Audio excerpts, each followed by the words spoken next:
అందరికీ నమస్కారం అండి. ఇంటి భోజనానికి స్వాగతం. నేను మీ ఆశాచ్యుతి. ఈరోజు వీడియోలో సగ్గుబియ్యం పాయసాన్ని గ్లాసులతో పట్టి తాగే విధంగా ఎలా తయారు చేసుకోవాలో చూపిస్తున్నాను.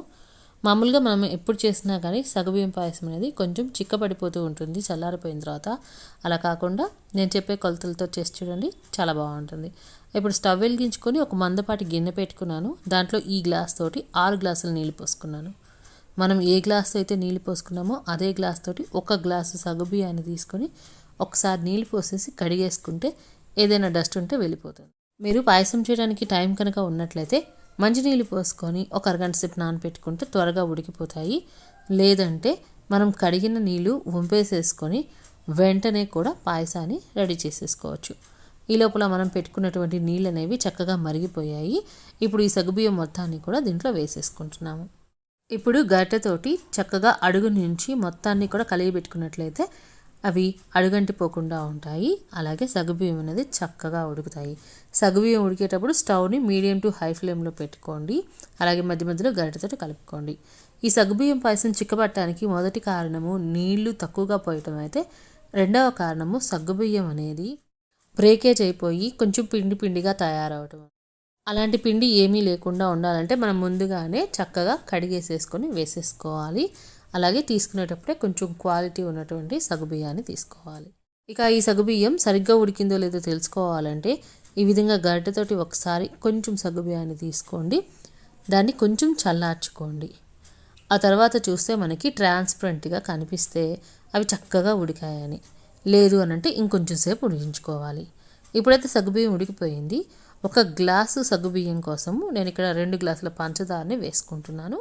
సగ్గుబియ్యం పాయసము రుచిగా రాకపోవటానికి మరొక కారణం ఏంటంటే, సగ్గుబియ్యం అనేది పూర్తిగా ఉడక్క ముందులే మనం చక్కెర వేసుకున్నట్లయితే అది కొంచెం పలుకు పలుకుగా ఉండి తినటానికి ఇబ్బందిగా ఉంటుంది. అందుకే సగ్గుబియ్యం పూర్తిగా ఉడికిన తర్వాత మాత్రమే చక్కెరని వేసుకొని కరిగించుకోవాలి. ఇప్పుడు దీన్ని మొత్తాన్ని కలియబెట్టుకొని కరిగించుకున్న తర్వాత 2 దంచుకున్న యాలకులని కూడా వేసుకొని కలుపుకోవాలి. ఈ గిన్నెను కిందకి దించేసేసుకొని దాని మీద ఒక చిన్న గిన్నె పెట్టుకొని 2 టేబుల్ స్పూన్ల నెయ్యి వేసుకొని కొన్ని జీడిపప్పుల్ని అలాగే ఎండు ద్రాక్షాన్ని మొత్తాన్ని కూడా వేసుకొని వేయించుకోవాలి. మీకు కావాలి అనుకుంటే కొబ్బరి ముక్కలు కూడా వేసుకొని వేయించుకోవచ్చు.